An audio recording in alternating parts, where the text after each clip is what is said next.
11th mathematics, और running topic permutation and combination. बच्चों last lecture में हमने जो कवर किया था ना, वो हमने परमुटेशन के बारे में बेसिक्स कवर किया था। परमुटेशन क्या होता है, डे लाइफ में इसके क्या क्या यूजेज हैं, कुछ एग्जांपल्स भी हमने लिए थे, जैसे बैंक का एटीएम का एग्जांपल लिया था हमने, साइकिल के लॉक का एग्जांपल लिया था, ठीक है। तो ऐसे डिफरेंट एग्जांपल्स भी हमने कवर किए थे, और कुछ हमने क्वेश्चंस कवर किए थे, जैसे ट्रैवल दिल्ली टू मुंबई, कोई पर्सन ट्रैवल करता है तो उसका एक एग्जाम्पल हमने कवर किया था, ठीक है। तो आज हम कवर करने वाले हैं क्वेश्चन नंबर 9 से। तो 9th क्वेश्चन में क्या कह रहा है, मैं एक बार बता देता हूँ आपको, स्क्रीन पे भी शो कर दूंगा। हाउ मैनी वर्ड्स विद और without meaning of 3 distinct letters of the English alphabets are there. कह रहे हाउ मैनी वर्ड्स विद और विदाउट मीनिंग, ठीक है। 3 हमारे पास लेटर का कोई वर्ड बनाना है। तो देखो मैं आपको पहले जनरली एक रफली आइडिया दे देता हूँ कि रफली कैसे करेंगे हम इस क्वेश्चन को, ठीक है। ये 3 लेटर का एक वर्ड बनेगा, और किस में से लेना है आपको सेलेक्ट करना है, फ्रॉम इंग्लिश अल्फ़ाबेट्स। तो इंग्लिश अल्फ़ाबेट्स हमारे पास 26 होते हैं, ठीक है। तो और वो क्या कह रहा है, डिस्टिंक्ट की बात कर रहा है। डिस्टिंक्ट मतलब क्या हो जाएगा, डिफरेंट हो जाएगा, मतलब रिपीट नहीं होंगे, सेम नहीं होंगे। अगर आपने फर्स्ट कॉलम में ए फिल किया, सेकंड में आप ए फिल नहीं कर सकते, तो यहाँ पे कोई डिफरेंट आएगा। यानी कि अब आपको ये आइडिया हो गया कि जो फर्स्ट बॉक्स है इसके अंदर कितने नंबर आ सकते हैं। तो फर्स्ट बॉक्स में टोटल 26 नंबर, टोटल नंबर नहीं लेटर्स आ सकते हैं। तो यहाँ पे 26 लेटर आ सकते हैं, ठीक है। फिर 26 में से कोई ना कोई एक तो यहाँ फिल हो जाएगा, एक यहाँ बैठ गया। अब कितने बचे हमारे पास, 25, देन 24, ठीक है। तो लिखेंगे कैसे हम, फर्स्ट प्लेस यानी नीचे लिख देता हूँ मैं, first place can fill by या अरेंज बाय 26 वेज, ठीक है।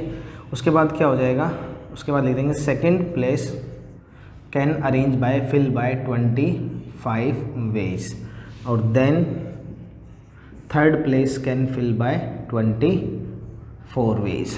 फिर लास्ट में क्या लिखेंगे, देयरफॉर या सो टोटल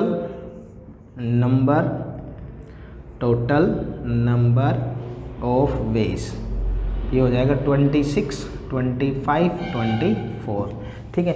जब आप इसकी कैलकुलेशन करेंगे तो आपके पास ये कैलकुलेशन आएगी 15600 वेज। तो आप मल्टीप्लाई इजीली कर सकते हैं। तो देखो क्वेश्चन को समझो आप, क्वेश्चन यही कह रहा है कि एक आपको 26 लेटर लेके, और मीनिंग विद और विदाउट मीनिंग, इसमें मीनिंग वाला कुछ रोल नहीं है कि आपको सोचना है, जैसे मान लो BAT बैट, या फिर ठीक है इस तरह से कोई भी ऐसे मीनिंगफुल आप लेटर या मीनिंगफुल वर्ड आपका बने, तो मीनिंग की रिक्वायरमेंट नहीं, मीनिंग है तो ठीक है, नहीं है तो भी ठीक है। जब भी ऐसे क्वेश्चन आते हैं आप ऐसा बॉक्स बना लो। कभी भी हमारे यहाँ परमुटेशन में कभी भी मीनिंग वाले क्वेश्चन नहीं पूछता कि उसका मीनिंग क्या होगा, ठीक है। तो इस तरह से हम ये इजीली कवर कर सकते हैं। अब देखो क्वेश्चन नंबर 10 है, how many 3 letter code word are possible using the first 10। Starting के 10 की बात कर रहा है, ये रब कर रहा हूँ बच्चों में। देखो 3 प्लेस ही हैं 10th क्वेश्चन में, प्लेस इतने ही हैं, ठीक है। बट स्टार्टिंग के 26 नहीं है, अब ये स्टार्टिंग के 10 की बात कर रहा है। और इसमें है ना 2 हमारे पास कॉलम बनाए इसने, और फर्स्ट है no letter can be repeated, no letter can be repeated, और सेकंड वन क्या है, letters are repeated, letters are repeated, ठीक है। तो ये जो 2 केस हमारे बने। अब देखिए कैसे करना है इसको। तो जब हम बॉक्स बनाते हैं, ठीक है, तो हमारे पास ये 3 डिजिट का होगा। तो फर्स्ट क्या लिखेंगे हम, 10 है ना, तो ये क्या हो जाएगा 10 वेज, ठीक है। तो नो लेटर कैन रिपीटेड, यानी रिपीट नहीं करना आपने। तो 10 है, एक कम हो जाएगा, कितने हो जाएंगे 9 वेज, यहाँ कितने हो जाएंगे 8 वेज। तो लिखेंगे कैसे, first place can arrange by 10 ways, ठीक है। उसके बाद second place can arrange by 9 ways, और third place can arrange by 8 ways. Therefore total number of ways कितना हो जाएगा, 10 × 9 × 8, कितना हो जाएगा 72 वेज। ठीक है बच्चों, तो इस तरह से हम इजीली कोई भी क्वेश्चन हम आसानी से कर लेंगे, कुछ मुश्किल नहीं है, सिर्फ कह रहा है no letter can be repeat, repeat नहीं होना चाहिए। नेक्स्ट केस क्या है, लेटर्स आर रिपीटेड। ये अब मैं इस समरी लिखूंगा, आप क्या करेंगे, लेटर्स रिपीट हो सकते हैं, तो क्या हो जाएगा, ये 10 वेज, ये 10 वेज और ये 10 वेज, तो कितना हो जाएगा 10 × 10 × 10, तो कितना हो जाएगा बच्चों 1000 वेज। ठीक है, तो इतने तरीके से हम उस क्वेश्चन को इजीली कवर कर सकते हैं। तो ये क्वेश्चन है बच्चों, तो देखो इसमें यही मेंशन था 10 × 10 × 10 1000 वेज हो जाएंगे, इसमें 10 × 9 × 8, क्यों, क्योंकि एक तो था रिपीटेशन और एक था नॉन रिपीटेशन। तो इस तरह के केसेस में आप ध्यान रखना, रिपीटेशन और नॉन रिपीटेशन वाले केसेस में। ओके, अब एक बार आप इसका स्क्रीनशॉट ले लो, फिर मैं नेक्स्ट क्वेश्चन कवर करता हूँ। थोड़ा सा मैं जूम इन कर देता हूँ।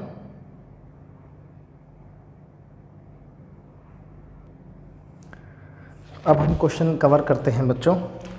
क्वेश्चन नंबर है हमारा इसके बाद 11th क्वेश्चन। ठीक है, देखो 11th इसको रब कर रहा हूँ मैं।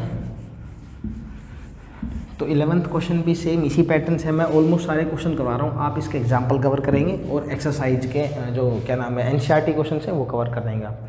How many numbers are there between 100 and 1000 in which all the digits are distinct. ठीक है, सारी के सारे डिस्टिंक्ट हो, 100 से लेके 1000 के बीच में। अब आपको ये तो पता है कि 3 डिजिट का एक नंबर बनेगा। ठीक है, तो 3 बॉक्स बना लो, तो रफली आप ऐसे 3 बॉक्स हमने बना लिए। डिस्टिंक्ट की बात कर रहा है। ठीक है, क्वेश्चन नंबर 11th। इसके बाद क्या कह रहा है, in which all the digits are distinct. Digits कौन कौन होंगे हमारे पास, 0 1 2 3 4 5 6 7 8 9, तो टोटल 10 है यहाँ पे। डिजिट्स कितनी होती है हमारे पास, 10। अच्छा एक बात बताओ, जैसे मान लो इन दोनों में क्या फ़र्क है, इसमें और इसमें और इसमें और इसमें। ठीक है, अगर 0 सेंटर में है, 0 पीछे है, तो हमारा वो 3 डिजिट के नंबर में काउंट हो रहा है। अगर 0 यहाँ आगे लग जाता है तो इन दोनों बातों का मतलब सेम होता है, यानी कि अगर आपने 0 फर्स्ट प्लेस पे रख दिया तो वो 2 डिजिट का नंबर बनेगा, 3 डिजिट का 3 डिजिट का नंबर नहीं बनेगा। ये बात आप याद रखना कि 3 डिजिट का नंबर बनाने के लिए फर्स्ट प्लेस पे कभी भी 0 पुट नहीं हो सकता, 0 पुट नहीं कर सकते, या 0 को हम यहाँ पे नहीं अप्लाई कर सकते फर्स्ट प्लेस पे, जो इधर वाला प्लेस होगा। ये दोनों बातें सेम होती हैं। 12 लिख लो, 0 1 12, 0 1 2 लिख लो, बात एक ही 12 भी रहेगा एक। लेकिन हाँ, सेंटर में भी 0 आ सकता है और लास्ट में भी 0 आ सकता है। अब इस चीज़ को समझना कि टोटल कितने हैं हमारे पास, 9 है। तो जो फर्स्ट पोजीशन है, हमेशा जब भी आपको फिलअप करना हो इस तरह के जो बॉक्सेस, पहले आप रफली फिलअप कर लिया करो और फिर उसको हम फेयर में मतलब एक पैटर्न के थ्रू मैं आपको लिख के समझा दूंगा। कितने हैं, 0 से लेके 9 है। ठीक है, तो अब पहले प्लेस पे 0 नहीं आ सकता, तो कितने डिजिट्स हैं हमारे पास, 9। तो यहाँ पे कितने हो जाएंगे, 9 वेज हो जाएंगे, 9 तरीके हो जाएंगे इसको फिल करने के। ठीक है, फिर इन 9 में से कोई भी एक बैठ गया, मैंने उसको बैठा दिया। ठीक है, फिर कितने हो जाएंगे, अब 0 यहाँ तो आ सकता है ना, बस 0 की एंट्री पहले प्लेस पे नहीं थी, लेकिन सेकंड प्लेस पे 0 की एंट्री हो सकती है, तो 0 की एंट्री हो गई। अब कितने नंबर हो गए हमारे पास, अभी भी 9 है, 9 हो गए, 9 वेज, क्योंकि एक हमने हटा दिया, एक और हटा दो कोई भी। अब कितने बचेंगे, 8। ठीक है, तो 9 × 9 × 8, 81 × 8, 8 1 जा 8, मैं एक बार चेक कर देता हूँ, 648 हमारा आंसर है, बिल्कुल ठीक है। तो इस तरह से एक बार रिवाइज करवा रहा हूँ इस क्वेश्चन को मैं पूरा, कि किस तरह से करना है। देखो मैं आपको यहाँ लिख के समझा देता हूँ कि लिखेंगे कैसे। First place can arrange by 9 ways. ठीक है, या आप लिख भी सकते हैं कि हम फर्स्ट प्लेस पे 0 हम पुट नहीं कर सकते। अगर नहीं लिखते हैं तो भी कोई इशू नहीं है, आपको तो सिर्फ ये बना के देना है। Second place can arrange by 8 ways, नहीं 9 वेज, सेकंड भी 9, क्यों, देखो पहले टोटल हमारे पास इसे 4 है 5 है, टोटल 10 है, पहले पोजीशन पे 0 नहीं आ सकता, तो 9 बचे हमारे पास, 9 आ गया। फिर एक कोई भी हमने यहाँ प्लेस कर दिया। अब कितने बचे रिमेनिंग, अभी भी 9 है हमारे पास, क्यों, क्योंकि 0 की एंट्री हो चुकी है। तो अब एक और प्लेस हो गया, अब कितने बचे, 8 बचे। ठीक है, तो third place can arrange by 8 ways. Therefore total number of ways 9 into 9 into 8 कितना हो जाएगा 648 वेज। ठीक है, इस तरह से आगे वाले क्वेश्चन कवर करेंगे। तो आसान था, मुश्किल नहीं था। अभी जो डिफरेंट क्वेश्चन आएंगे, जब हमारे पास सिर्फ नंबर्स की बात करता है कि नंबर अरेंज करो, तो हम यहाँ से फिलअप्स करते हैं। जब इवन या ओड की बात करेगा तो पहले ये वाला फिल होगा, उसके बाद फिर ये फिल होगा, बाकी बाद में है। क्योंकि इवन के लिए, इवन नंबर के लिए पहले इधर से स्टार्ट करेंगे। अब एक एग्जांपल लेके आपको समझाता हूँ मैं कि इवन वाला क्वेश्चन आए तो कैसे करेंगे। ये रब कर रहा हूँ, इसका स्क्रीनशॉट ले लो आप। देखिए, अब जो क्वेश्चन है, क्वेश्चन नंबर है एक्सरसाइज का 13th क्वेश्चन, 13th करा देता हूँ, इवन नंबर वाला। ठीक है, नहीं 12th क्वेश्चन, 11th था, 12th क्वेश्चन करा देते हैं। 12th क्वेश्चन में क्या कह रहा है, how many numbers are there between 100 and 1000 such that every digit is either 2 और 9। 100 और 1000 के बीच में ये बनेगा, और कह रहे हैं जितने भी प्लेस हैं या तो वो 2 आएगा यहाँ पे या 9 आएगा, इसके अलावा और आपको किसी का भी यूज़ नहीं करना। अब समझना ध्यान से, 0 1 3 4 5 6 7 8 उनका यूज नहीं करना, सिर्फ किसका यूज़ करना है, 2 का और 9 का, और 3 डिजिट का नंबर बनाना है। अब ये अंडरस्टूड है यहाँ पे कि इसमें रिपीटेशन चलेगा। क्यों? क्योंकि अगर यहाँ पे दोनों रख सकते हैं, अगर एक फिल हो गया फिर एक ही बचेगा। हमें 3 डिजिट का बनाना है, या तो 222 हुआ, 999 हो जाएगा, 229 हो जाएगा, 292 हो जाएगा, 922 हो जाएगा। यानी कि आपको इन दोनों का ही यूज़ करना है बस, और 100 और 1000 के बीच में बनाने हैं आपने। ठीक है, तो 2 हैं, समझ रहे हो आप मेरी बात को अच्छे से, कि हमें सिर्फ इन दोनों का ही यूज़ करना है और किसी का यूज़ नहीं करना। तो first place can arrange by 2 ways, दोनों में से कोई भी आ सकता है। ठीक है, second place can arrange by 2 ways, और third place can arrange by 2 ways. तो टोटल नंबर ऑफ वेज कितना हो जाएगा, 8 वेज। अब इसकी थ्योरी आप लिख लेना है, समरी वगैरह, कि first place can second place, because क्योंकि उसने ये कहा है कि आपको सिर्फ 2 और 9 का ही यूटिलाइज करना है, आपको और किसी का यूज़ नहीं करना। अगर वो किसी और का यूज़ करने के लिए बोलता तो हम उस चीज़ को अप्लाई कर सकते थे। ठीक है, बट हमें वो किसका यूज़ करने के लिए कह रहा है, 2 और 9 का। ठीक है, अब हम आते हैं नेक्स्ट क्वेश्चन पे, और नेक्स्ट क्वेश्चन है हमारा क्वेश्चन नंबर 13th क्वेश्चन में कैसे करेंगे वो देखते हैं। How many 3 digit even positive number. अब इवन की बात आ गई बच्चों, क्वेश्चन नंबर 13 इवन नंबर की बात कर रहा है, 3 डिजिट की बात कर रहा है। ठीक है, इवन की बात कर रहा है, और 3 digit even positive number can be form using 0 to 9 if the digits can be repeated. यानी किस का यूज़ कर रहा है, 0 से 9 रिपीटेड। मैंने सारी चीज़ें यहाँ पे लिख दी हैं, अब समझना ध्यान से इस बात को। क्या कहना चाह रहा है कि आपको 3 डिजिट का बनाना है। लो जी, ठीक है, हमने फर्स्ट वाला ये वाली बात हमने कवर कर ली। 0 to 9 का मतलब क्या है, 0 1 2 3 4 5 6 7 8 9 इनका यूज़ करना है। ये वाला कंसेप्ट जो क्वेश्चन में लिखा हुआ था मैंने सारी बातें यहाँ लिख दी हैं, और एक एक करके सबको इंक्लूड कर रहा हूँ मैं।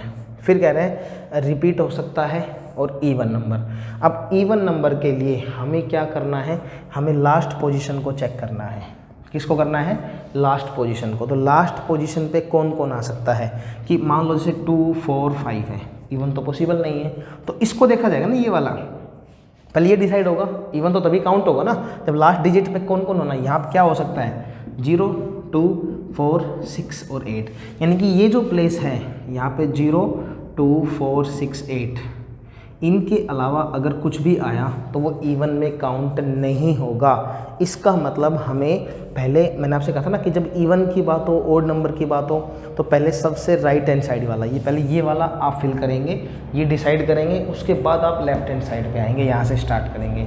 अगर आपको अरेंजमेंट समझ में आ गई कि अरेंजमेंट इधर से करनी है या क्वेश्चन में मतलब लेफ्ट हैंड साइड से या राइट हैंड साइड से कहाँ से करनी है, तो आपका क्वेश्चन ईजिली हो जाएगा, फिर आपकी गलतियाँ नहीं होंगी। तो इवन नंबर के लिए इसको डिसाइड करेंगे 0 2 4 6 8, तो कितने वेज हो जाएंगे, 5 वेज। ठीक है, कोई भी आ सकता है इन पांचों में से। ये बात क्लियर हो गई, इवन वाली बात क्लियर। अब क्या कह रहे हैं, रिपीट हो सकता है। रिपीट का मतलब जो भी यहाँ पे फिल होगा वो आगे भी आ सकता है। अब इसमें देखो कितने नंबर हैं यहाँ पे है टोटल 10 में से ये कितने तरह से हो सकता है, 9। अब आपको पता होना चाहिए 9 तरीके से। क्यों? क्योंकि 0 की पोजीशन आगे नहीं आ सकती, ठीक है। तो टोटल कितने हैं, 9। 0 नहीं हो सकता रिप्लेस, लेकिन सेकंड पोजीशन पे तो आ सकता है। और रिपीटेशन है तो रिपीट का मतलब जितने भी नंबर उनको बार बार यूज कर सकते हो। तो कितने नंबर हैं यहाँ पे, टोटल 10। तो ये कितना हो जाएगा, 10 वेज।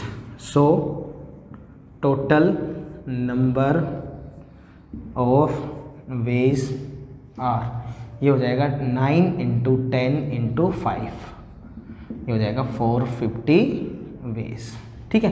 तो बड़ा इजीली हो जाता है, आप समझना इस चीज़ को। ऐसे क्वेश्चन बहुत आते हैं कि इवन दे देगा, इवन नंबर है, 3 डिजिट का है। अब नोट रिपीटेशन की बात होती है फिर ये अलग केस बन जाता है, वो अभी आगे एक्सरसाइज में आएगा। नोट रिपीटेशन, यही क्वेश्चन अगर नोट रिपीटेशन से होता फिर 2 केस बन जाते, एक केस में लास्ट में 0, एक केस में बाकी डिजिट्स हैं, वो फिर डिफरेंट क्वेश्चन हो जाएगा, वो लेंदी हो जाता है। वो 2 केस बनते हैं फिर वो 4 नंबर में जाएगा। ये छोटा क्वेश्चन है, ठीक है। तो इस एक्सरसाइज से 4 नंबर में तो नहीं कह सकता कि 4 नंबर में बनते हैं, लेकिन हाँ 2 नंबर में, 1 नंबर में क्वेश्चन जरूर बनता है और कंपटीशन एग्जाम के लिए भी बनता है, राइट। तो ये हमारा है क्वेश्चन नंबर 13। अब आ रहा हूँ क्वेश्चन नंबर 14 पे।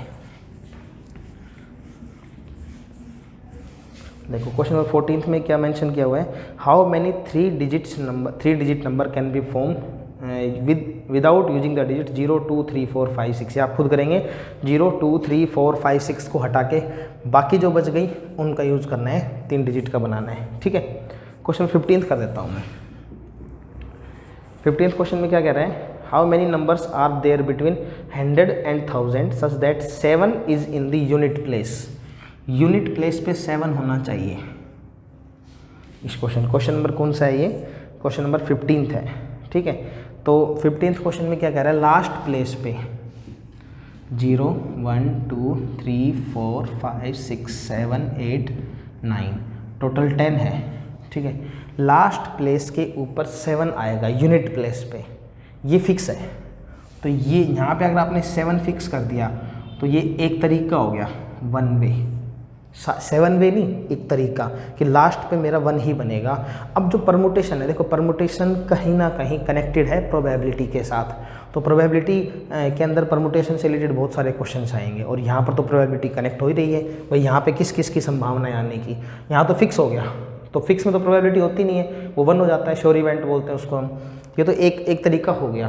अब इस प्लेस की बात कर रहे हैं, विदाउट, यहाँ मेंशन नहीं किया होगा विदाउट रिप्लेसमेंट। तो कितने हैं हमारे पास, टोटल 10 है, तो कितने हो जाएंगे 10 वेज। यही सोच रहे हो, गलत सोच रहे हो, कितना आएगा 9 वेज। क्यों? क्योंकि 0 यहाँ पे नहीं आ सकता। अब सेकंड प्लेस पे तो आ सकता है 0, तो यहाँ पे कितने हो जाएंगे 10 वेज। तो क्या लिखेंगे, first place can arrange by 9 ways, second place can arrange by 10 ways और third place can arrange by 1 way. So total number of ways 9 × 10 × 1 कितना हो जाएगा 90 वेज। नोट कर लो इसको। काफ़ी अच्छा क्वेश्चन था कि लास्ट पोजीशन उसने फिक्स कर दी, और लास्ट पोजीशन क्या फिक्स कर दी उसने, लास्ट पोजीशन फिक्स कर दी उसने 7। तो लास्ट फिक्स हो गया मेरा, बाकी चेंज होते रहेंगे, ठीक है। तो अब मेरे पास जो क्वेश्चन आता है वो क्वेश्चन नंबर करते हैं हम, क्वेश्चन नंबर है अब 16 क्वेश्चन। देखो हाँ 16 क्वेश्चन करवा देता हूँ आपको। 1000 से नीचे के क्वेश्चन है, 1000 से नीचे ओड नंबर बनाने हैं, डिफरेंट है, थोड़ा सा अलग है। 16 क्वेश्चन, क्वेश्चन नंबर 16, ठीक है। ये है how many odd number less than 1000। अब मैं सारी बातें लिख रहा हूँ, देखना। Odd number, first one, second one is less than 1000, okay. Then using the digits 0 2 5 7 when repetition is allowed, 0 2 5 7 repetition allow, repeat हो सकता है।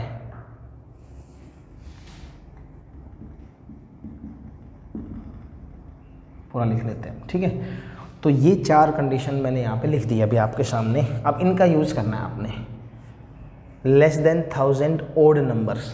अब अक्सर बच्चे पता क्या करते हैं, 1000 से छोटी कंडीशन के लिए वो क्या करते हैं, 3 डिजिट का बना के चलते हैं।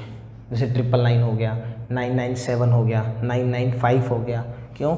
ओड नंबर की बात कर रहा है। ठीक है, अब मैं यहाँ पे ये कहूँगा कि हमारे पास 2 केस बनेंगे। 2 केस कौन कौन से बनेंगे? एक तो जो 3 डिजिट वाले हैं, 1000 से छोटे ओड नंबर, प्लस 2 डिजिट वाले, ये भी तो हैं। 99 हो गया, 95, 97, 93 हो गया, 91 हो गया। या तो आप काउंट करते रहो या फिर आप ऐसे परमुटेशन लगाओ। मैंने आपसे फर्स्ट लेक्चर में कहा था कि कुछ चीज़ें आपकी वो 9th 10th 8th लेवल के बच्चों की तरह से हम कर सकते हैं, लेकिन कुछ चीज़ें अभी थोड़ी लेंदी होने वाली हैं। प्लस लेस देन 1000 में 1 डिजिट वाले भी आते हैं। भाई 1 डिजिट वाले भी तो होते हैं। 9 हुआ, 7 हुआ। तो मैं चेक कर लेता हूँ कि स्क्रीन पूरा कवर हो रही है नहीं लास्ट तक। ठीक है, ओके। तो अब कैसे करना है इसमें, ये देखना है। तो सबसे पहले हमें ओड नंबर की बात कर रहा है, लेस देन 1000 है। ये वाला कंसेप्ट तो क्लियर हो गया, इसको हटा सकते हैं हम। ठीक है, रिपीटेशन अलाउ, ओके। 0 to 5 7 का यूज़ करना है। अब ओड नंबर का ध्यान रखो, ओड नंबर कौन कौन से हैं, 5 और 7 है। तो ओड नंबर के लिए इसको याद रखना, ये जो प्लेस है ना, ये 2 तरीके से भरा जाएगा। क्यों? या तो 5 आएगा या 7 आएगा। दूसरी बात, रिपीटेशन है तो जो यहाँ फिल कर दिया वो इधर भी आ सकता है। टोटल कितने हैं? 4, लेकिन ये 3 तरीके से आएगा, 3 वेज। क्यों? क्योंकि इस प्लेस पे 0 नहीं आ सकता। आप टोटल 4 थे, 0 नहीं आ सकता फर्स्ट प्लेस पे, लेकिन यहाँ तो आ सकता है। तो ये कितना हो जाएगा? 4 वेज। ठीक है, तो इसके कितने हो गए? 4 3 जा 12, 12 2 जा 24 वेज। ठीक है, प्लस जब भी नया केस बनता है, ध्यान रखना, जब भी नया केस बनता है हमेशा प्लस लगाओगे। अब इसकी टर्न है, ओड की बात कर रहे हैं भाई। जो 2 डिजिट में होते हैं ना ओड नंबर, तो ये कितनी जैसे फिल हो सकता है? 5 और 7, तो कितना हो जाएगा? 2 वेज। और ये कितनी तरह से? 0 नहीं आ सकता यहाँ पे, तो कितना हो जाएगा? 3 वेज। तो कितना हो जाएगा यहाँ से? 3 2 जा 6 वेज। ओके, प्लस इसमें कौन कौन आ सकता है? या तो 5 आएगा या 7 आएगा, और तो कुछ हो ही नहीं सकता। तो ये हो जाएगा 2 वेज। तो टोटल नंबर ऑफ वेज 24, 30 और ये 32। पर मैं क्रॉस चेक कर देता हूँ इसका आंसर, आई थिंक सही होगा 16th क्वेश्चन का। ठीक है, तो 32 वेज हैं। इस तरह से आप ये वाला क्वेश्चन कवर कर सकते हैं। थोड़ा कंफ्यूजिंग था। देखो, जब भी परमुटेशन करो तो जो क्वेश्चन थोड़े लेंदी भी होते हैं, मान लो 2-3 लाइन के क्वेश्चन हो, तो आप उनको लिख लिया करो। ऐसा ही प्रोबेबिलिटी में क्या करो, जो कंडीशंस होते हैं उनको लिखते चलो। जो लाइन आपको लगता है कि ये हाईलाइट कर सकता हूँ मैं उसको, जैसे हमने इसको हाईलाइट कर लिया। लेस देन 1000 की 3 केस बने। ओड नंबर के लिए हमने लास्ट पोजीशन को चेक करना होता है, ओड नंबर के लिए इनका यूज़ करना है। रिपीटेशन अलाउ है, तो मतलब ऐसा नहीं है कि जो यहाँ फिट हो गया वो दोबारा यहाँ नहीं आएगा। मतलब रिपीटेशन के लिए बस एक ये याद रखना कि फर्स्ट पोजीशन पे 0 आएगा, बाकी सब हो सकते हैं। 0 नहीं आएगा मतलब, ठीक है, बाकी सब फिल हो सकते हैं। क्वेश्चन नंबर 17, ठीक है, एंड आप ये खुद करेंगे। अलाउ 100 से 1000 के बीच में। 18th 19th बिल्कुल सेम है। 18th 19th क्वेश्चन में, 19th क्वेश्चन में स्माइल एक वर्ड लिखा हुआ है। ठीक है, ये लिखा हुआ है स्माइल। तो इसमें 5 हमारे पास लेटर हो गए। तो कह रहा है how many words can be formed out of the letter of word smile taking all the letters at a time, no letter being repeated. कि आपको रिपीट नहीं करना। तो रिपीट नहीं करना तो कितने हैं हमारे पास? 1 2 3 4 5। तो 5 बॉक्स बना लो, 5 ही बनेंगे। 5 है ना हमारे पास, सबका यूज करना है। इसमें मेंशन किया हुआ है कि और which can be form out, ये है। ओके, हाउ मैनी वर्ड्स, कितने वर्ड्स बन सकते हैं? Form out of the letters of the word smile taking all the letters at time. सारे लेटर्स का यूज करना है आपने, किसी को छोड़ना नहीं है। तो फर्स्ट पोजीशन पे 5 वेज। रिपीटेशन अलाउ नहीं है, तो क्या हो जाएगा? 4 वेज, 3 वेज, 2 वेज और 1 वे। तो 5 × 4 × 3 × 2 × 1 कितना हो जाएगा? आई थिंक 120 वेज आ जाएंगे। ठीक है, तो ये था हमारा क्वेश्चन नंबर 19th। अब क्वेश्चन नंबर में आपको एक इंपॉर्टेंट क्वेश्चन है, इसको अब कर रहा हूँ 20th क्वेश्चन। ये आसान था, छोटा सा क्वेश्चन था, ऐसा इससे पहले वाला था। लास्ट क्वेश्चन एक्सरसाइज का 20th क्वेश्चन इंपॉर्टेंट है, ध्यान रखना बच्चों। बट डिफरेंट क्वेश्चन है। 5 person enter the lift cabin on the ground floor of A 8 floor house, 5% है, लिख लिया हमने। ग्राउंड फ्लोर पे एंट्री हुई है, ठीक है। उसके बाद क्या कह रहा है, ग्राउंड फ्लोर पे एंट्री के बाद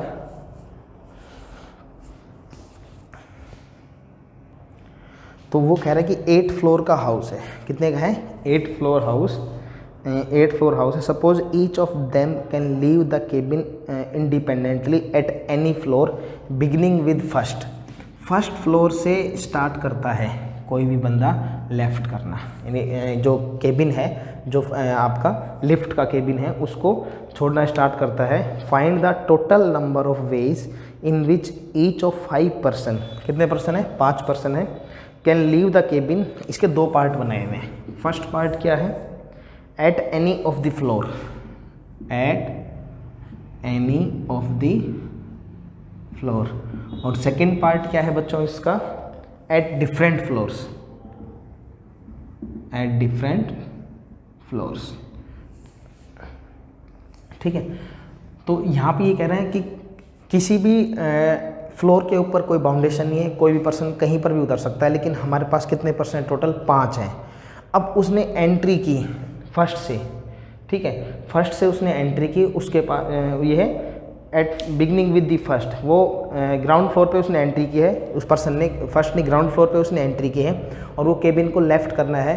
तो कह रहा है फर्स्ट पर्सन से वो फर्स्ट फ्लोर से लेफ़्ट करना स्टार्ट कर रहा है और ऊपर के at any of the 7 floors, यहाँ लिखा हुआ है एट एनी ऑफ द 7। अब मैं आपको समझा रहा हूँ पूरी स्टोरी क्या है इस क्वेश्चन की, कंफ्यूज मत होना, ठीक है। अच्छे से एक बार इसको एक बार पूरा मैं इसका लेआउट तैयार कर देता हूँ। 5% है, माइंड में, फ्रेम में सेट कर लो इस चीज़ को, प्रैक्टिकली सेट कर लो। कोई एक बिल्डिंग है, ठीक है, मतलब कोई जैसे हमारे पास उस बिल्डिंग के अंदर 8 फ्लोर है टोटल, ग्राउंड फ्लोर है और ऊपर के 8 फ्लोर है। अब 5 लोगों ने लिफ्ट के अंदर ग्राउंड फ्लोर पे एंट्री कर ली, हो गई, ओके। अब उनको ऊपर फ्लोर पे केबिन को जो उनको छोड़ना है, कैसे छोड़ना है उनको? तो पहला ऑप्शन क्या है? At any of the 7 floor, कि ऊपर के 7 फ्लोर में से कोई पर्सन कहीं पर भी उतर सकता है, कोई बाउंडेशन नहीं है। सेकंड वाला क्या कह रहे हैं? एट डिफरेंट फ्लोर, तो ऊपर के जो 7 है ना, 7 की बात कर रहे हैं, उसमें डिफरेंट, यानी अगर फर्स्ट पे एक पर्सन उतर गया तो वो दूसरे वाला है, वहाँ पे कोई और बंदा पर्सन नहीं उतर सकता, डिफरेंट फ्लोर की बात कर रहे हैं, ठीक है। इतना क्लियर हुआ? तो 5% है, तो जो पहला पर्सन है इसकी बात कर रहा हूँ, उसके पास कितने मौके हैं उतरने के लिए? उसके पास 7 फ्लोर हैं। First person can left the cabin in 7 ways, क्योंकि 7 फ्लोर की बात कर रहा है वो, 8th की नहीं कर रहा, 7 फ्लोर्स की बात कर रहा है। कंफ्यूज कर रहा हो? दे दिया 8 फ्लोर, उतारेगा 7 पे, एक अपने रख लिया होगा उसने, ठीक है। तो पहला पर्सन है वो 7 फ्लोर पे उतर सकता है, लेफ्ट कर सकता है केबिन को। सेकंड पर्सन है वो भी 7 पे, एट एनी, बाउंडेशन नहीं है, सेकंड में बाउंडेशन। थर्ड पर्सन वो भी 7, फोर्थ पर्सन वो भी 7, फिफ्थ पर्सन वो भी 7। तो टोटल नंबर ऑफ वेज कितने हो जाएंगे? 7 × 7 × 7 × 7, 7⁵ आ जाएगा, ठीक है। इतना क्लियर हुआ? अब बारी आती है सेकंड क्वेश्चन की, सेकंड पार्ट की। Eight different floor, first person 7 तरीके से, 7 फ्लोर है उसके पास, second person 6, third person 5, fourth person 4 और फिफ्थ पर्सन 3, 7 6 5 4 3। पहले के पास 7 फ्लोर हैं, तो एक उतर गया कोई ने, किसी न किसी फ्लोर पे एक बंदा, तो अब कितने बचे? 6 बचे उतरने के लिए। फिर 6, फिर एक और उतर गया, फिर 5, फिर एक और ने केबिन लेफ्ट कर दिया, 4 3। तो टोटल नंबर ऑफ वेज हो जाएंगे 7 × 6 × 5 × 4 × 3। तो आई थिंक 2520, ओके। तो ये आपका रिजल्ट आएगा। अच्छे से समझ लिया होगा आपने क्वेश्चन को, तो ये क्वेश्चन कवर कर लेंगे आप। इसके एनसीईआरटी क्वेश्चंस कवर करेंगे। एक्सरसाइज कंप्लीट हो चुकी है। नेक्स्ट लेक्चर में हम इसकी सेकंड एक्सरसाइज करेंगे, difference between permutation and combination groups, ठीक है। वो डिफरेंट क्वेश्चंस है, वो हम नेक्स्ट एक्सरसाइज में कवर करेंगे। तो आप यहाँ तक का कवर करके रखना, इन्हीं क्वेश्चंस को दोबारा करके देखना एक बार। आपने देख लिया, अब क्वेश्चंस दोबारा करना। आप ऐसा ना हो कि आप देख लो और क्वेश्चन ना करो, भूल जाओगे। पहले बता रहा हूँ, परमुटेशन इतना आसान नहीं है जितना आप लोग सोच रहे होंगे, कन्फ्यूजिंग होता है। आपने देख भी लिया होगा। अब जो नए नए क्वेश्चन होंगे, एग्जाम्पल्स आप कवर करेंगे तो और कन्फ्यूजिंग लगेगा, लेकिन अगर एक बार आपके समझ में आ गया, इससे इंटरेस्टिंग टॉपिक कोई भी नहीं है। Okay, thank you.